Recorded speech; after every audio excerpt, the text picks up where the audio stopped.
Subscribe now and press the bell icon. Never miss an update. नमस्कार दोस्तों, स्वागत है आपका हमारे इस YouTube चैनल पे। और इस वीडियो में हम बात करेंगे एक बहुत ही इंपॉर्टेंट मुद्दे पे जिसको शायद उतना डिस्कस नहीं किया गया है अभी तक, जहां तक मैं जानता हूं। तो टॉपिक से आप समझ ही गए होंगे, थंबनेल आपने देखा होगा कि टॉपिक है the mistakes of CUET 2022 batch students mind it. ये टॉपिक बहुत ही कम डिस्कस किया गया है and that's why I feel it as important कि आपके सामने डिस्कस किया जाए। तो चाहे आप एग्जामिनेशन 2023 में दे रहे हैं, चाहे ये प्रेजेंट बैच है जो इस साल अभी देने वाला है, या आप अगले साल 2024 में CUET को अटेम्प्ट करने वाले हैं, ये वीडियो आप दोनों लोगों के लिए बहुत इंपॉर्टेंट है। तो चलिए जल्दी से शुरू करते हैं। तो सबसे पहले मिस्टेक में अगर हम आते हैं, मिस्टेक छोड़ो, सबसे पहले अगर आप समझो कि प्रॉब्लम कहां पर है। अगर आप जाते हो गूगल करने के लिए तो आपको मैं वेबसाइट दिखाता हूं कि वेबसाइट क्या होगा, cuet.samarth.ac.in। अगर आप इस वेबसाइट पे जाते हो और अगर आप यूनिवर्सिटीज के लिस्ट में क्लिक करोगे तो आप यहाँ जाके आप खुद से भी चेक कर सकते हो। मैं रिकमेंड करूंगा कि आप जाके खुद से आप चेक भी करें। अगर आप यहाँ पे जाओगे, देखो बहुत सारे यूनिवर्सिटीज का नाम आपको यहाँ पे दिखाई देगा। वो सारे यूनिवर्सिटीज का नाम है जो अब CUET में लिस्टेड हैं, जो CUET को एक्सेप्ट कर रहे हैं।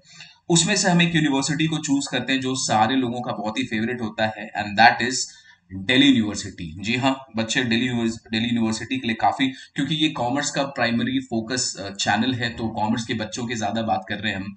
सो अगर आप दिल्ली यूनिवर्सिटी के साइट पे जाओगे जो CUET पर आपको मिलेगा, वहां पर देखो आपको ये कुछ इंपॉर्टेंट ऐसा दिखाई देगा। सबसे पहले इंपॉर्टेंट नोट करके, अब इसी इंपॉर्टेंट नोट को आप पढ़ लेना जाके। आप जो भी यूनिवर्सिटी में अप्लाई करना चाहते हो, BHU में करना चाहते हो या कोई भी यूनिवर्सिटी में, आप जाके उसको पढ़ना। अब हमने इसके स्क्रीनशॉट को पहले से लेके रखा है। आओ देखो इस प्रॉब्लम को। ये प्रॉब्लम नहीं है, आपको समझ में आता है कि नहीं। देखो क्या लिखा है, ध्यान से। सबसे पहले it says the applicant shall ensure that they have understood the eligibility criteria, the qualifying conditions and understand the minimum required subjects of the program, etc etc। Similarly आप सेकेंड, थर्ड एंड फोर्थ को video को pause करके आप इसको देखें और पढ़ें, आपको समझ में आ जाएगा ये क्या कहना चाहता है। लेकिन आसान भाषा में अगर समझाया जाए तो जल्दी से हम डिस्कस करते हैं कि CUET की एक्चुअल प्रॉब्लम बच्चों के साथ क्या हो रही है। सबसे पहला प्रॉब्लम हम खुद हैं। हम प्रॉब्लम क्या है, हमें जो अवेयरनेस मिल रहा है, क्योंकि हम उतना अटेंटिव नहीं है शायद पिछले 2-3 सालों से, जब से कोविड का इफेक्ट है, तो बच्चे को अवेयरनेस बहुत लेट से मिल रहा है।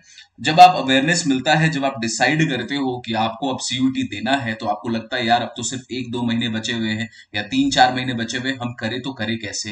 And mind it is a competitive exam जहां पर आप कंपीट करोगे, जहां पे आपको मार्क्स नहीं मिलेगा, आपको परसेंटाइल मिलने वाला है। तो आपको प्रिपरेशन भी उसी हिसाब से करना चाहिए। तो सबसे पहला गलती जो बच्चे करते हैं दैट इज अवेयरनेस पार्ट पे, कि आपको अवेयरनेस ही लेट से है। तो ये वीडियो आपके लिए है।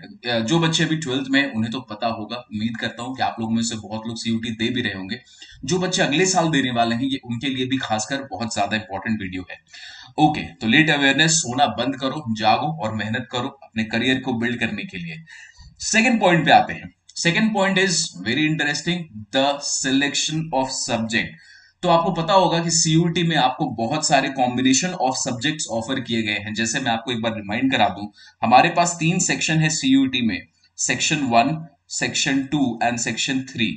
सेक्शन 3 ऑलरेडी हमने एक वीडियो में इसको अच्छे से एक्सप्लेन कर रखा है। उस वीडियो का लिंक मैं डिस्क्रिप्शन में डाल दूंगा, आप कैसे कैसे कैसे सब्जेक्ट सिलेक्शन आप कर सकते हैं।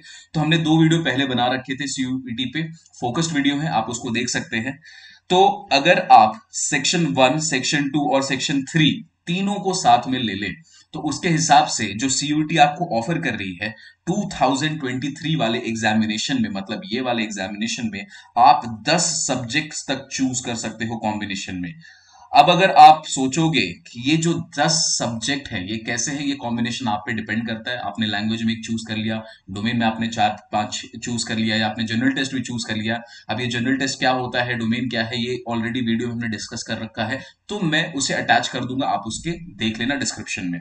तो सबसे इंपॉर्टेंट दोस्तों, आपको जो सब्जेक्ट का सिलेक्शन है वो बहुत ध्यान से करना है। एंड माइंडेड, इसमें आपको एक छोटा सा डिस्क्लेमर दे दूं, बहुत सारे बच्चे वो क्या कर रहे हैं, पिछले सालों में उन्होंने क्या किया, उन्होंने पेपर सेलेक्ट कर लिया, सपोज करो हिस्ट्री, उन्हें आर्ट्स में जाना है, वो कॉमर्स में पढ़ रहा है, उसे आर्ट्स में शिफ्ट होना था, वो आर्ट्स का पेपर हिस्ट्री को अपने डोमेन में चूज कर लेता है, लेकिन क्लास 12th में 11th 12th में उसने हिस्ट्री का पेपर पढ़ा ही नहीं है, तो पता चलेगा आप एग्जाम तो दे रहे हो, लेकिन बाद में जाके आपको डिस्क्वालीफाई कर दिया जाएगा। क्यों?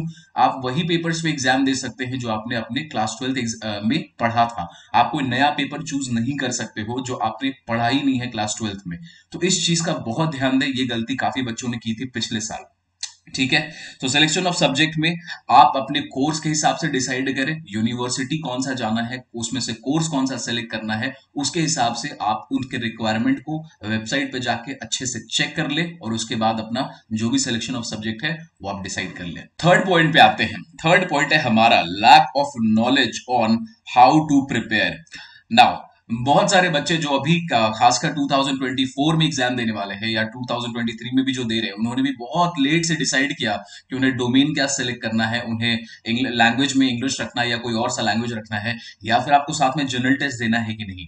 तो ये जो डिसीजन है ये आप थोड़ा सा अगर पहले लेंगे तो ये आपके लिए ही बेटर है। तो ध्यान से देखो, प्रिपेयर कैसे करना है। डोमेन सब्जेक्ट जो आप डिसाइड करते हो गाइस, आप उसको ऑलरेडी 12th एग्जामिनेशन में पढ़ने वाले हो, आप बोर्ड एग्जामिनेशन देने वाले हो उन सब्जेक्ट्स का, तो आप जो भी सब्जेक्ट को डिसाइड करते हैं उसको आप स्टार्टिंग से बहुत अच्छे से पढ़ें। और दूसरा, अगर आप साथ में इंग्लिश को मतलब सेक्शन 1 को चूज करते हो या फिर आप साथ में सेक्शन 3 जनरल टेस्ट को चूज करते हैं, तो उसके लिए भी हमने ऑलरेडी बता रखा है पिछले वीडियोस में कि आप कैसे प्रिपेयर कर सकते हो। आप खुद से भी प्रिपेयर कर सकते हो, मॉक टेस्ट दे दो बहुत अच्छे से, और अगर आपको लगता है एक्स्ट्रा सपोर्ट की, तब आप डिसाइड करो सपोर्ट लेने की, अदरवाइज आप अपने से भी उस चीज को पढ़ाई कर सकते हैं। तो कैसे प्रिपेयर करना है इसको बहुत अच्छा से समझे बच्चे, क्योंकि it is a competitive exam. आपको शायद अभी समझ में नहीं आता है, कोई बात नहीं, आप समझ जाओगे और जागरूक हो जाओ। तो वीडियो को शॉर्ट रखते हुए चलिए फटाक से हम नेक्स्ट पॉइंट पे मूव करते हैं, and that is very important point, the lack of knowledge of college selection. तो ये जो प्रॉब्लम है ये पिछले साल बच्चों ने काफी फेस किया है। क्या? द कॉलेज का जो सिलेक्शन का प्रोसेस है उसको कैसे करना है। Let's talk about Delhi university. अगर आप दिल्ली यूनिवर्सिटी में अप्लाई करते हो तो दिल्ली यूनिवर्सिटी में राउंड्स ऑफ सिलेक्शंस होता है, राउंड 1 है, राउंड 2 है।